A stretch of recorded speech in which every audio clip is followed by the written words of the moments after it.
Welcome to episode 1 of Spotlight, the Google Educator Group for England's official podcast, with me, Matthew Harrison, Head of Digital for Open Forest Schools Partnership Trust, and Peter Reeves, who is Head of Digital Education for Aberdeen House School. And we're very pleased to start our premiere episode with the one and only Dr. Fiona Aubrey-Smith. Hello, and thank you so much for having me on the podcast. I'm really excited to be part of this. Thank you so much. So we'll kind of get straight into the conversation, Fiona. So I want to start with a hopefully nice, easy question. As somebody who gets to see a range of educators, in the classroom. But what's something that really sparks joy when you visit a classroom? Oh, golly. It's a great question. And I do go into a lot of classrooms. Something I was working out recently in something like about 320 something a year at the moment through various research projects. And they vary so much from our very youngest learners, sort of maybe age 2, 3, right the way through to students sort of 18, 19. And my own research students, of course, are adults, professionals. But the most exciting thing, I think, is always that kind of gotcha, that got it moment.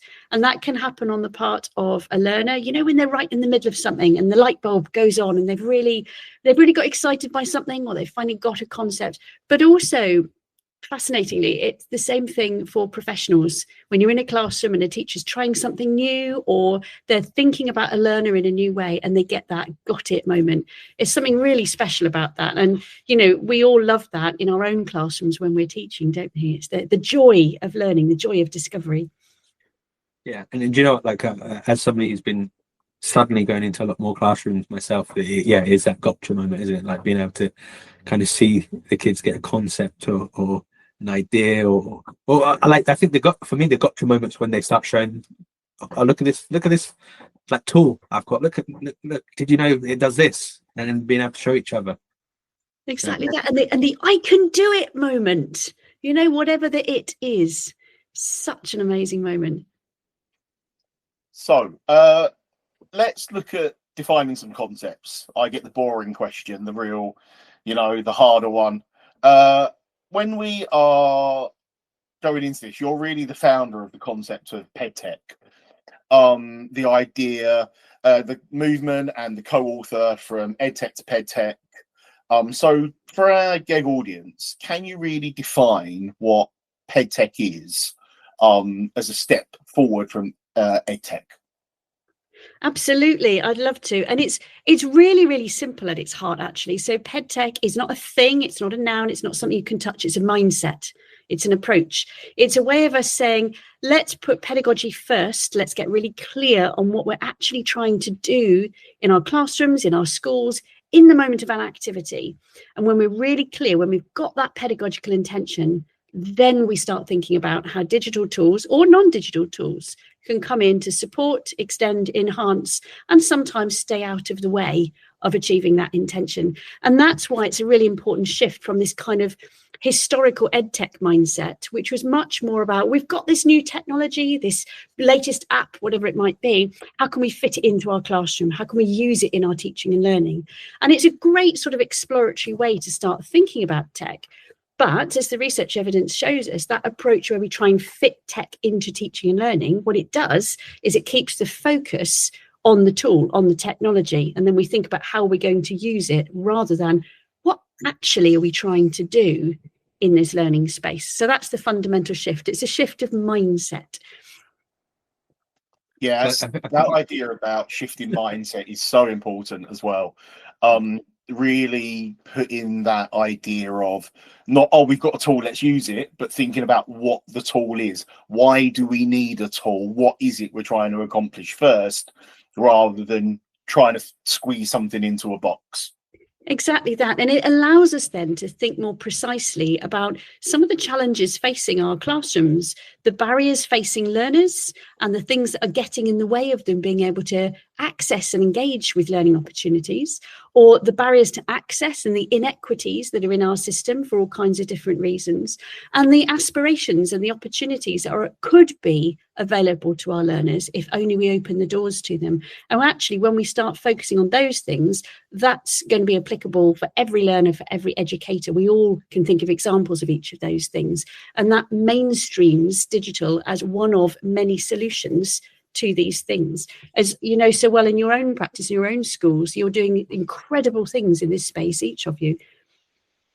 So we're going to build on that slightly and talk about what's that difference for you about making an EdTech choice, using old language here, an EdTech choice. I almost want to say it in a disgusted way, versus a PedTech choice. So what could our teachers do to really make that shift in the classroom and in their own practice? To redefine that. Well, I'm going to lean in on an example here that I know that you're both doing incredible work around, and I'm hoping perhaps you'll expand on what I say then. So if we take something like accessibility tools, historically there was this kind of EdTech mindset around accessibility tools, that they were almost like prescribed to people based on a specific diagnosed need. It was almost like a medicine that was being given and restricted, like some students can use them, but not everybody should have them. They shouldn't be given to everybody. That was this kind of old weird mindset about it.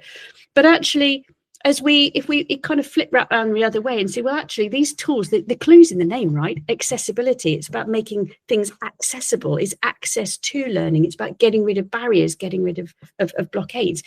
And if the whole premise of learning is that we want everybody to be able to access learning, then surely we need everybody to be able to utilize accessibility features to access learning in a time and a way that's appropriate for them.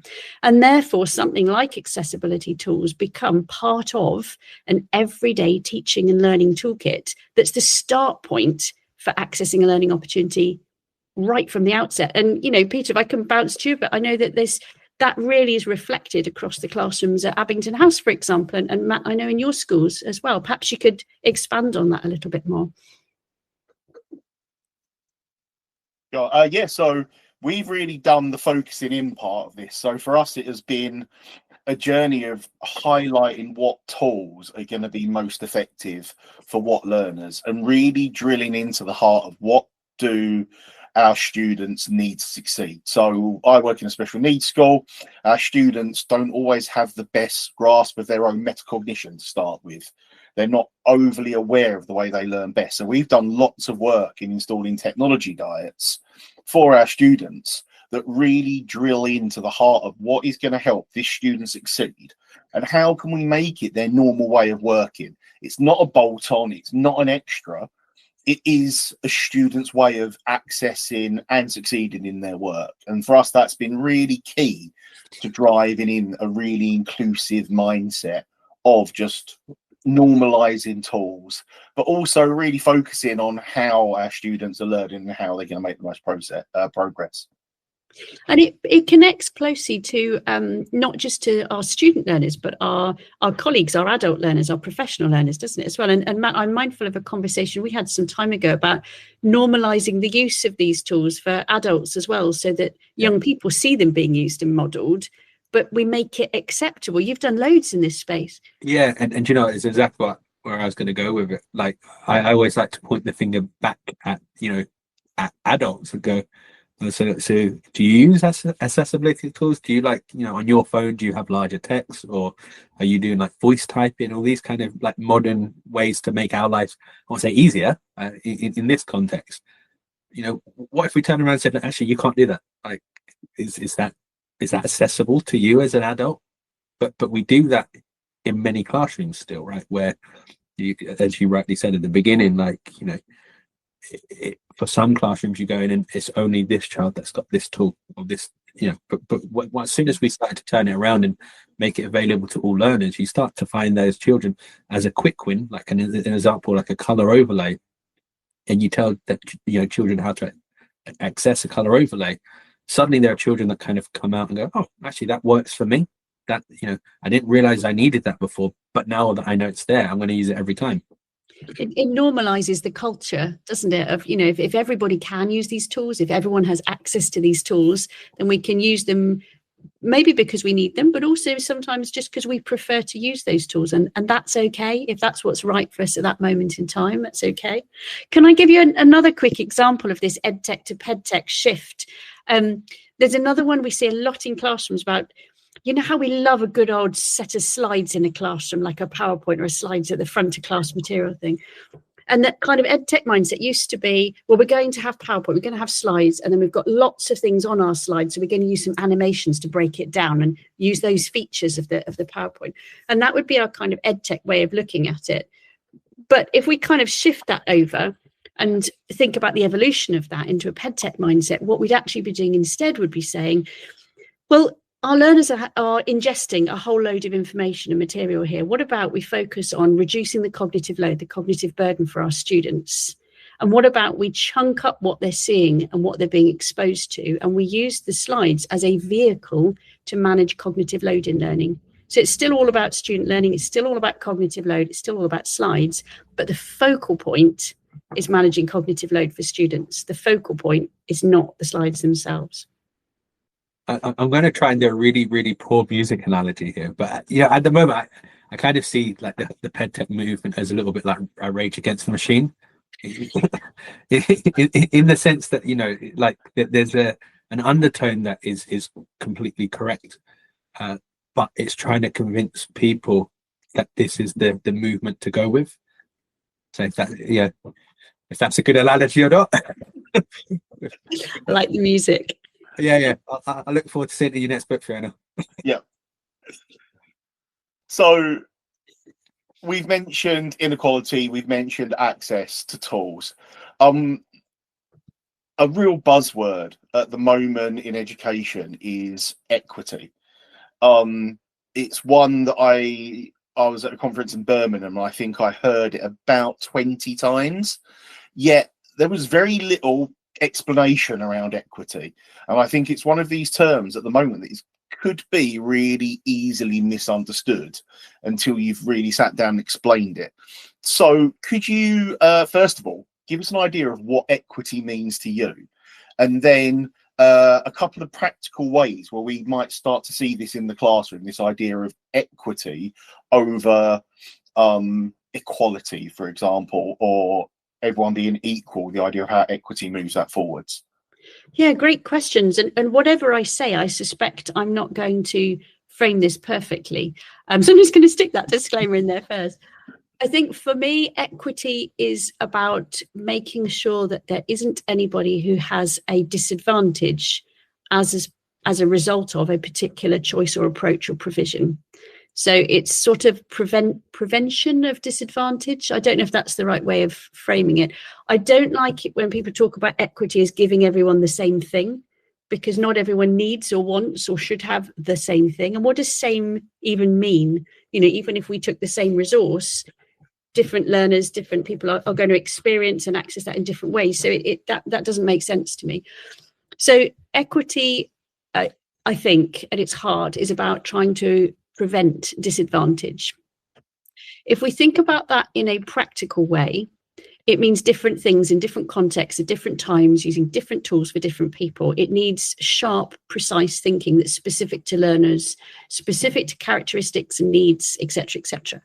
So one of the ways we can get around that is by utilising some of the brilliant tools available to us. And that might be having an on-demand, accessible digital toolkit, where a learner can access a digital device to be able to get to things that will support their learning at the point of need. Now, I've framed that very deliberately that way, talking about digital tools on demand and at the point of need. Now, that might be through a one-to-one device provision, or it might be through a different kind of provision. The point is, it's the culture of having agency, of being able to get things when you need them at the point of needing them, not having gatekeepers in the way or other kinds of cultural barriers saying you can only use this in certain times, or you can only use this if you're this type of learner, or whatever it might be. And those digital toolkits for access might be about simple things like a recorded version of the teacher input, so a learner can rewind it and watch that input over again, or a little part of it that they maybe didn't quite understand the first time round.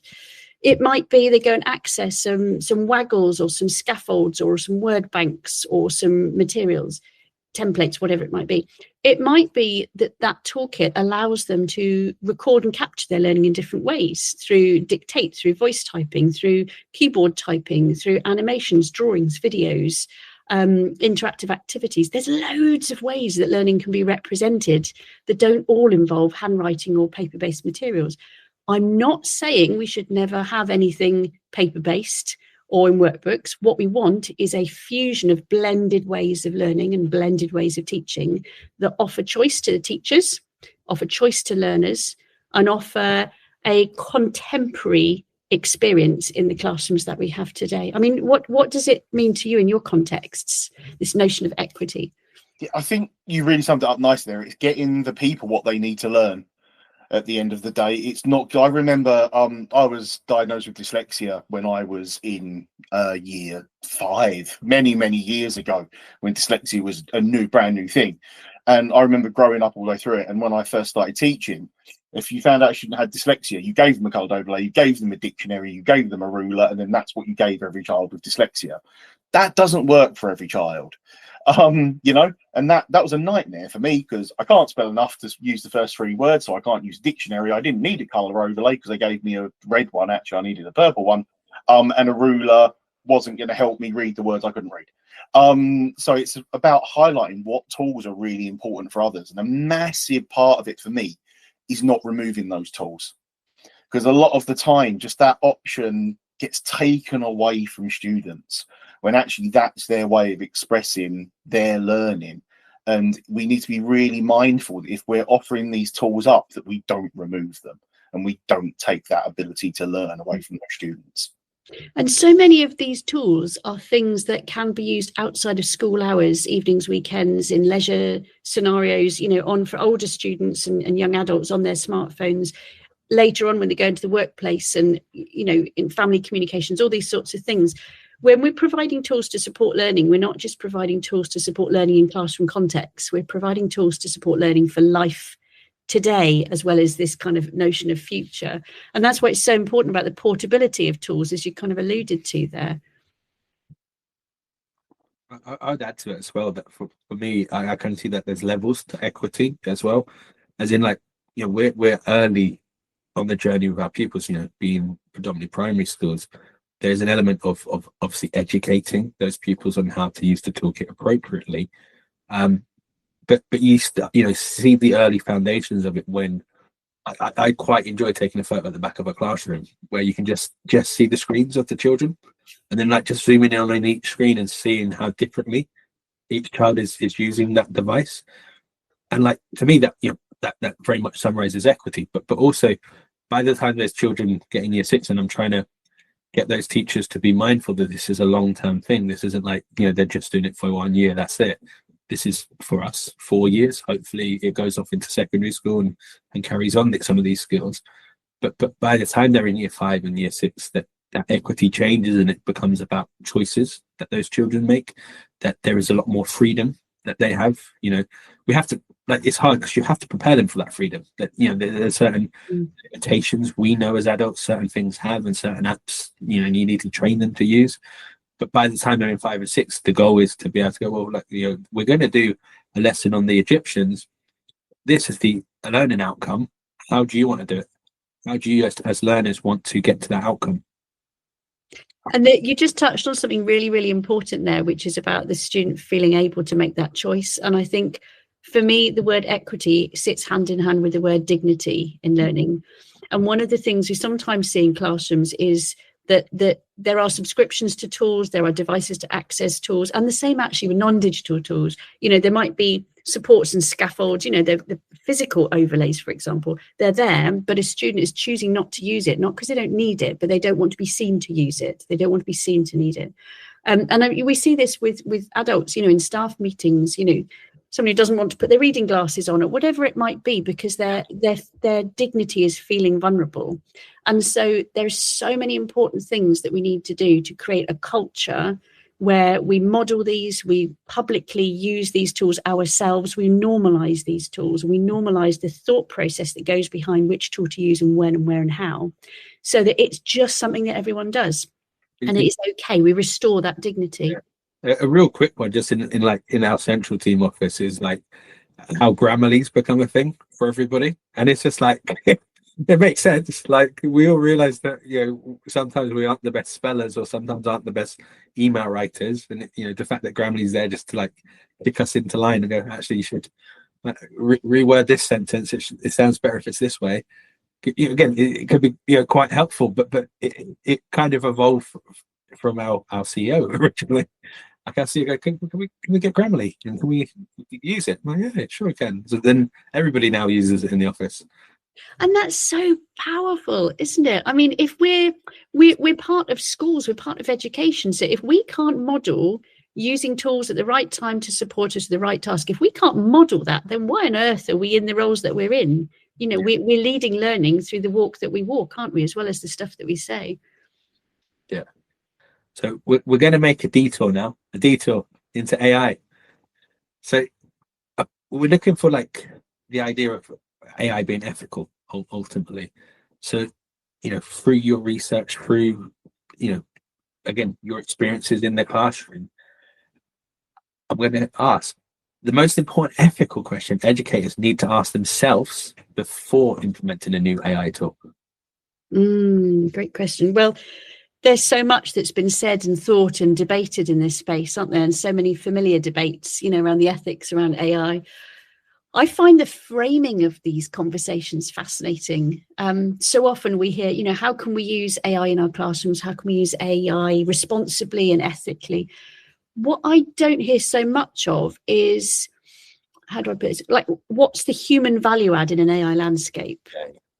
And for me, the ethical bit is not so much around the use of AI. It's ethically, if we're saying human beings are valuable or have value over and above these amazing advanced technologies, if we're saying humans have value, then ethically, what are we doing to promote that, encourage that, support that, enhance that, enable that, champion that? What are we actually doing to make human beings more human?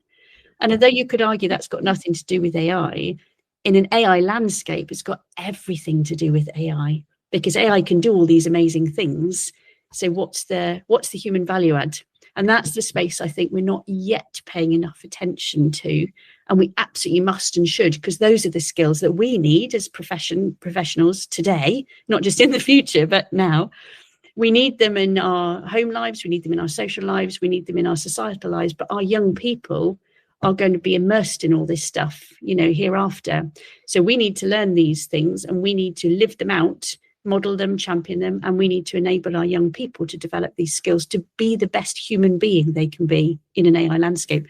That's what it would mean to you. I mean, what are your thoughts on that space? It's a gnarly issue, isn't it? Yeah, it's a difficult one, because like I was very cautious of jumping into like AI, as a digital lead, because there's so many experts at the beginning, and it's like, well, it's been out for 2 weeks. How can we be an expert after 2 weeks? But also leaving it, there's been a real kind of surge in, I want to say, good AI tools now. There are tools that I think kind of allude to what you're saying, Fiona, in that they give back to the teacher, that they enhance the lesson, they provide an insight to the teacher perhaps faster than ever, which I only see as a positive thing, as in like there's more time to then teach the class, there's more time to give back to the learners in the room. There's also other tools that, like, without naming and shaming, there are also other tools that like just slow everything down. It's like, well, I can see that you're trying what you're trying to do, but what you're trying to do is just a waste of time, I think, ultimately. And it's really hard. Like, it's really hard to, like, you can be brought in by the shininess of a toy, right? Like, this is why we're shifting to that whole PedTech mindset. But there's always going to be that underlying shininess to some toys. Like, there's always going to be something that goes, oh, look at this thing. And again, some of it's marketing, some of it's how they've managed to, like, get on social media and all those kind of things. But also, like, I think when it comes down to it, what I'm looking for is, does it add value to that teacher? Does it provide something in that classroom? And ultimately, does it, for me, I'll go back to that point of, like, does it allow the teacher to teach better? I'm not saying they were teaching badly in the first place, but when I say better, is they've got more time to actually focus on children. like, you know, an assessment tool, replacing an assessment tool with something that AI can do, you know, which perhaps in the past, you know, would have taken like 15 minutes, cuts that bit down to 5 minutes, and you've got longer to focus on something else in that lesson. And there's a moral imperative in there that if we have tools that help with, you know, take that example with productivity, and something takes a lesser amount of time, the kind of moral imperative there is, well, do you just, you know, stop that earlier, save time, do something else, or do you use that capacity to think deeper, harder about the value add you can give back to the learner? So with something like assessment, if the AI can sweep through and do all the marking, provide some comments, or, you know, whatever it might be, you know, what value is the teacher, the human, then going to add to that so that the learner gets more out of it in terms of moving their learning on from that assessment for learning than they would if the teacher just done it in the first place. And I see the best ones being at, like, exactly that, being able to then, well, I know who I need to work with, right? Yeah. And far, again, like some people, I've been challenged on it where I go, but faster than ever, and it's like, to me that's only a good thing. But some people go, but well, you want me to teach more? Like, well, you still got the same hour. Like, it's still the same hour. You're just getting to a certain point in the lesson quicker than you had previously. Yeah, I think sharpen up. Yeah, when the AI journey first started, and like Matt quoted some music earlier, so I'm going to quote a film now. The Great Jurassic Park. People were so bothered thinking if they could, they never stopped to think if they should at points. And I think that's very much what you got. And I think you are, like Matt's right, you're starting to now see some real quality come through, where actually people haven't just been racing to shove the words AI into a title. I think that first year at BET, you could go around and I played a game of who's just stuck AI into their title just to get AI in there. But you're now starting to see some real quality tools come through, and actually having teachers think, how is this improving my teaching? Like, again, that idea that we went back to of not just putting a shiny tool in, but thinking, what is the value of this? How is this helping my teaching push through? And that's the real core to it, is how is it going to enable me to have more time or more energy to really delve deeper and highlight and help children learn, which is what you should do. And that's kind of like the bit that I get really excited about. It's almost like a Trojan horse thing, is that the provocations of having an AI-infused landscape are forcing us to challenge some really big, deep philosophical questions, like, what's the point of a teacher in a classroom if so much stuff can be automated that a teacher historically has done?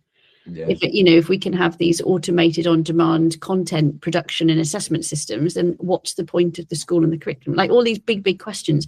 I'm not saying there isn't any point to all of these things, by the way, just for clarity, but they force us to confront some really big educationally philosophical questions. And we must do that continuously if we're to serve the young people in our classrooms and schools most effectively for the world they're in now and the world they're going to live in as they grow up. So, it's a great opportunity, isn't it, for us to think deeply? It is. And we talked a fair bit there about the teacher and teacher agency. Realistically, teachers are busy. How is it that in this ever-evolving landscape, teachers can have the time and the headspace and the intention to really find out what is going on in EdTech? And rather than just being a consumer, how can they move themselves to that next level of being a real active participant in the PedTech landscape? Great question. One of the things that I think is the most empowering for a teacher is to take a small chunk of time in a classroom and just watch with a new, fresh pair of eyes a couple of learners. And I mean, really, really watch. So, and we're all guilty of this thing where we're busy teaching and doing. And we know our children, our young people, our students, whatever age they are, we know that they're moving through these motions. But if we stop and we sit next to them, we sit low down, we sit so that our eyes are at the same height our students' eyes are at, we watch them holistically. What are they experiencing? What does their eye contact, their facial expression, their body language tell us about their learning in that moment? Whether they're, comfortable, confident, whether they're anxious, whether they're overwhelmed. What can that tell us about what barriers there are, or what challenges there are, or what opportunities we're missing that's in our own classrooms, in our own students? That's the first piece of the jigsaw for me. And it doesn't need loads of time, doesn't need any money, it doesn't need any training. You just just watch individual learners. We start there. We suddenly start uncovering, a bit like the tide going out on a beach, we start uncovering these little nuanced issues in our own classrooms. And those issues are the things that if we focus on them, we get these huge gains that start to emerge, because we're tackling real students in real contexts in our own classrooms today. Those barriers can be simple as students got lost during an input and they were a natural conformist, so they didn't put their hand up, they didn't ask for help, they tried to kind of mask that they were lost by copying the person next to them. Easy not to notice that kind of thing, but if we sat watching them, we pick it up. Now, why did they get lost? So we can unpick that. Why did they mask and copy someone else's? We can unpick that. And then we can start to find some solutions for them, like a dignified way to go back to the instruction, a dignified way to look at some examples, a dignified way to ask for help. And digital may offer some solutions, and there may be ways to tackle those things that digital shouldn't play a part in. But we're starting with reality then, rather than this like teacher good intentions of what we want to happen in our classrooms. And when we look at traditional kind of monitoring, classroom checking, learning walks, all those sorts of things, they're usually based on watching the teacher and what the teacher's intentions are, rather than watching how does that actually land with specific learners. And actually, do we want to base our school improvement on intention or on reality? So that would be my big starting point. And it's free. So you mentioned a few barriers there, and it kind of nicely segues into the next question. So single biggest barrier, like that you see schools who are trying to start this journey, this PedTech journey, like I'm saying single biggest, and I've got two in mind already. And what's like a quick win to overcome that barrier in your mindset? So in the current landscape of things, what are you seeing as the biggest barriers, and how can we overcome them? So that I think for me, the biggest barrier is we all use this whole word bank of vocabulary around pedagogy. And most of the time we all mean completely different things. So take something as simple as, a teacher, the word teacher. If you ask 100 teachers, what does it mean to be a teacher? You will get at least half a dozen different answers, maybe 20, 30 different answers. And there'll be some similarities, but there'll be a lot of variance in there. If you talk about, how do we structure and support learning, you'll hear words like assessment, scaffolding, modelling, instruction, all this stuff. But actually, when you dig into what people mean by that, there'll be variance across different people. Now, some of that you can attribute to stages of progression in a career or exposure to training or things like that. But actually, even with professionals that have been through lots and lots of training, who are well established in their careers, who are all excellent, you'll still have variance, because all of those views actually emerge from deep-seated value and belief systems. And that's okay for us all to have slightly different views. What it means is versions of effective look different for different people. And that's okay too, as long as we're really clear about what kind of effectiveness we want for specific learning characteristics for specific schools and so on. So the biggest barrier is just that I don't think as a sector we really understand pedagogy that well. We talk about it very generically, as if we all mean the same thing. We talk about it using all these words that we all mean slightly different things for. Can we solve that barrier? I think we can close the gap. I think we can keep asking ourselves and each other loads and loads of questions about, what do we actually mean? Why do we think that? Why do we think that? What would better look like, really, really, really, really? Those just big, ongoing, professionally reflective conversations. And I think research is a core part of that, having that research, inquiring, curious mindset about our practice. If we move through that a bit, if we've got a deeper, better, stronger understanding of our own pedagogical beliefs, and there's a chapter in the book all about this, then it's much easier to see where digital can slot in. Because if we know exactly what we're trying to achieve, what we're trying to do, what our intention is, then we can say, oh, great, there's a digital tool. It will support that. It'll extend it. It'll enhance it. Or, do you know what? Digital's not the right thing here. Let's park that digital. Let's use something else. Oral, verbal, written, physical, whatever it might be. So all overcomable. Is that a word? Overcomable? Yes, now. Words. I think you nailed it. Like, there's somebody on the PedTech partnership who also wants to ban the word pedagogy. I sat on the table and I had a 10-minute explanation of why that word needs to be banned. So, needs to be upgraded, doesn't it? Just to a Upgraded. word that's more precise. Yeah. And you know, in reflection, you kind of look at it in one way. So we've got a skip program in the trust, and that skip program obviously is hugely pedagogically led. Like, you know, the director of the skip is very much a reader, you know, an avid reader of pedagogy and you know, the latest updates and you know, that kind of stuff. But then you watch them, and no criticism whatsoever, but you watch them as they then go through the ECP program, which is very much a government-led program. So you're having to follow certain processes. That the pedagogy starts to disappear within that, right? Like it's no longer, you know, here's the reason why is, you know, do it.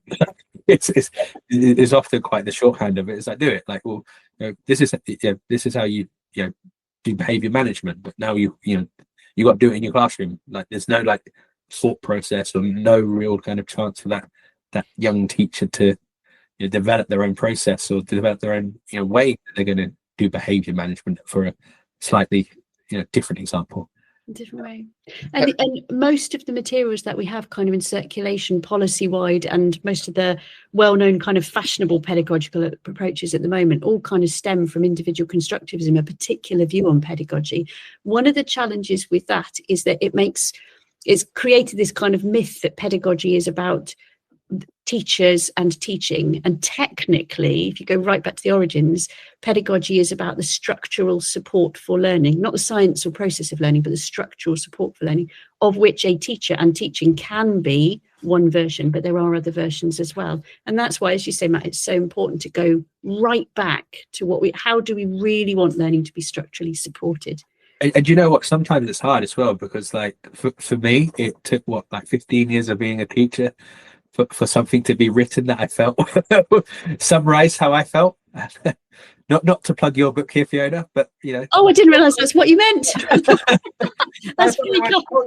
This is what I've been trying to peddle the whole time. We're all sailing the same ship, aren't we? Here. Yeah.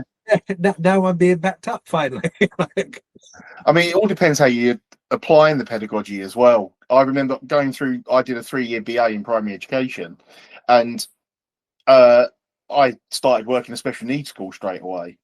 And my first class was quite mainstreamy, for want of a better term. My second class was not. So trying to apply all of those pedagogies that I learned at university that were the latest, but all of a sudden they didn't apply to my setting.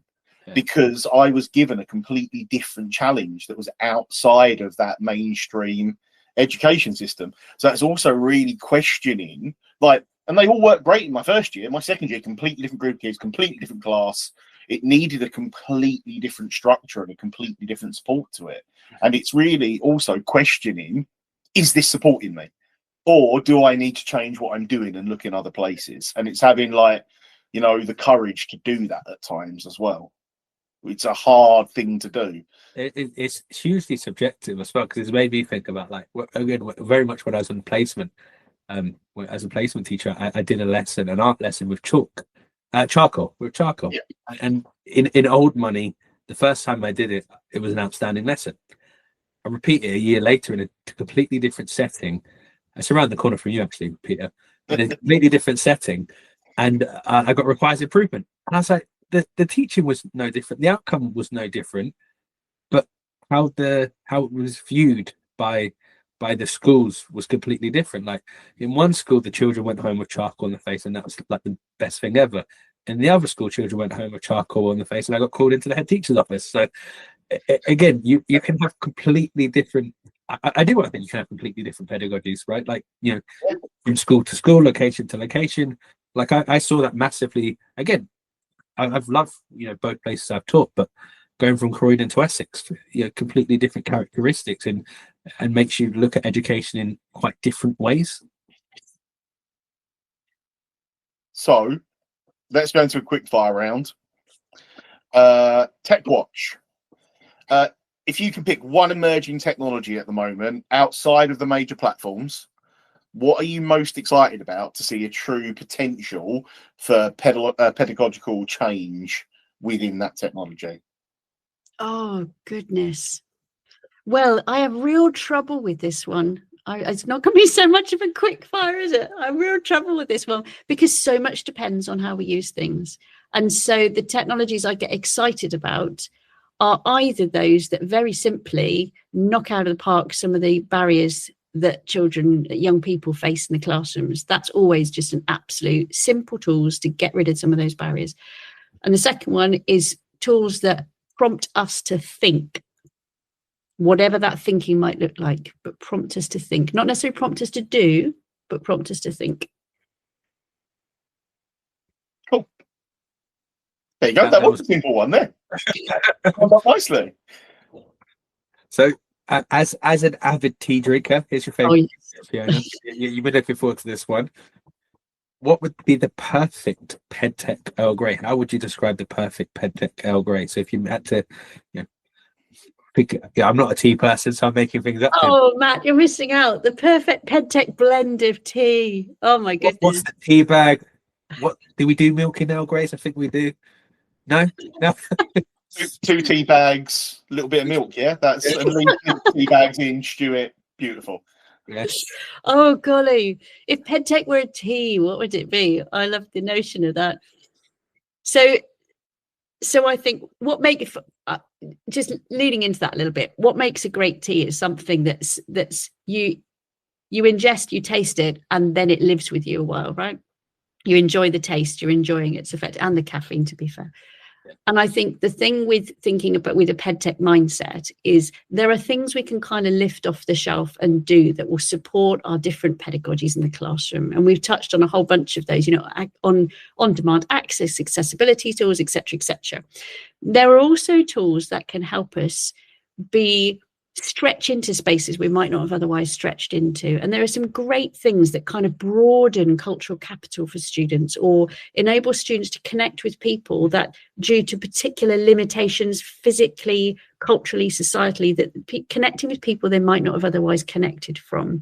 And those sorts of things where we're reaching out beyond the classroom walls, beyond the school walls, and for some sort of physical impairments, beyond the physical limitations that a young person might be within, those things start to change aspirations, and they start to change potential, and they start to change possibility.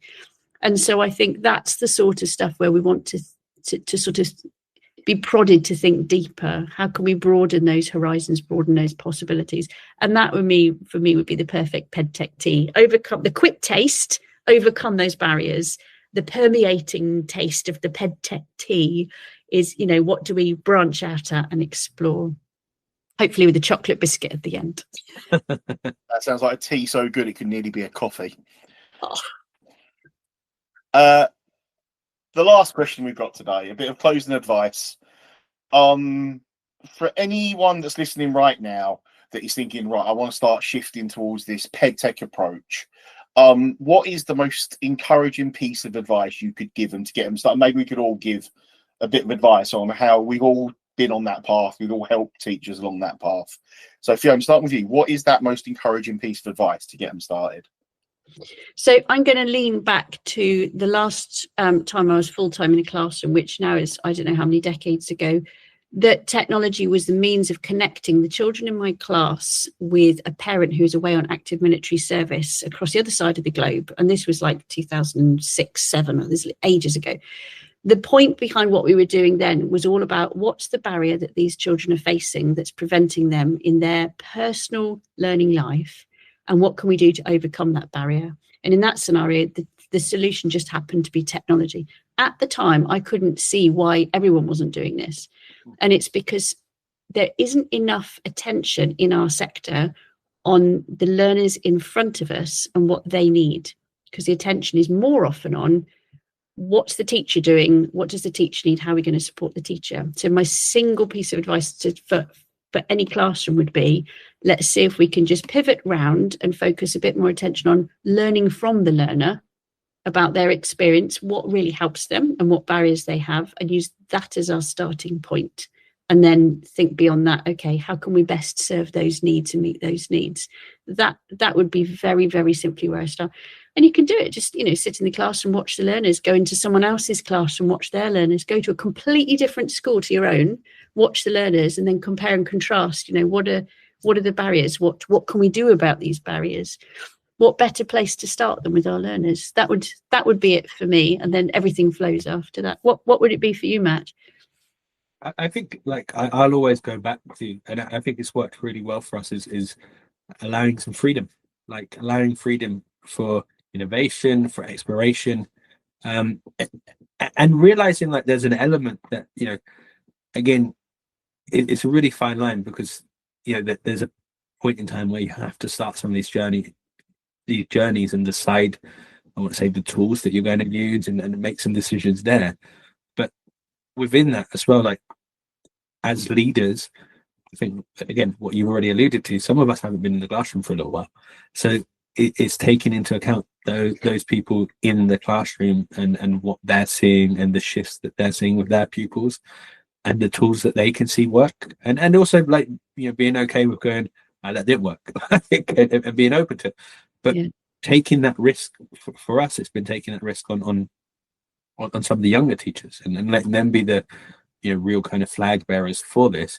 I had the realization, just a very quick aside, a realization that we've got a couple of, I want to very say, loosely use the term PedTech champions, but a couple of PedTech champions who have gone through the current national curriculum and are now teaching our pupils, having gone through like the current set of digital standards and computing curriculum and all that kind of stuff. So there's an element that they've kind of gone through and learned some of the skills that we're really into at the moment. So they, it's quite interesting kind of seeing how they've kind of come through our system, and now going full circle and going beyond what we could have given them. Golly, that's great. I think you've both summed up my real key points. Mine were going to be: one, have a play. Like, don't stop playing with technology. Just have a play with it. But the real one is, again, a mindset change. Is don't go in to try and prove a tool works. Go in to assess if a tool works. Yeah. And there's two very different approaches to how you're using their technology. I think one thing to keep, so you don't have that cupboard of tech chain, is to go in with saying, is this working? Is it worth the money we're paying for it? Rather than let's prove this worth the money we've just paid for it. And I think that's my one bit of advice, is going in with that open mindset. I just want to add a coda to something you've said there, Peter, because I think this is what you're referring to, is that if it works thing is not about the efficacy of the tool. It's about if it works for that learner or for that subject or that teacher or that content. It's like if it works to make learning better, whatever better might mean. And having a small digital package of things that work really well for the learners in your own context, it's way better than trying and using loads of different things for the novelty, or because the tool's got great write-ups somewhere else, because it might be great somewhere else, but it might be rubbish in our own classroom. There's very much still a chicken and egg situation with this movement, isn't there? That like you've got you may have the right pedagogical thought process in place, but you still have to have sparkly toys at some point for those learners. And but some schools, it's they're never going to get when they're jumping on the PedTech bus, they kind of have to do that sparkly toy bit at first at some point, especially if they've never done it before. If it's new to them, if the Chromebooks are new to them, like the excitement of having their own devices and things like that, and then to be able to see that shift over the year, and you go, oh, it's really nice that the kids don't shout when the Chromebooks come out now. It's just normal. One of my best teaching moments when a kid turned around and went, "Oh, not the Chromebooks again." Yeah. Because at that point they're just seeing it as a tool. They're seeing it as an everyday item they're learning. When I work with our skip students, I kind of always start with kill the magic, which is a crude way of putting it, but it's like if I walk into your room and see that you've just got a device out and the kids are jumping with joy, it means you never use the device. It's brand new to them. It's exciting to them because it's not normalized. So again, it's a hard one, because it's like you always want kids to be excited when you're teaching them, but also you want them to see things that are normal, and this is how we do things, and this is a tool, and this is how it helps me. You want them to be excited about the learning, not the vehicle or the tool. Exactly. And like, I didn't know what year it was that pencils were introduced to the classroom, but I bet there was a degree of excitement when pencils and chairs were first introduced. And now they're not, because they're a staple part of the fabric. And we're just in another stage of that in the evolution of tools available to us. Yeah. Brilliant. Well, thanks for joining us, Fiona. That brings us to the end of our time on this one. Where can we find out more about you, and what have you got coming up in the near future?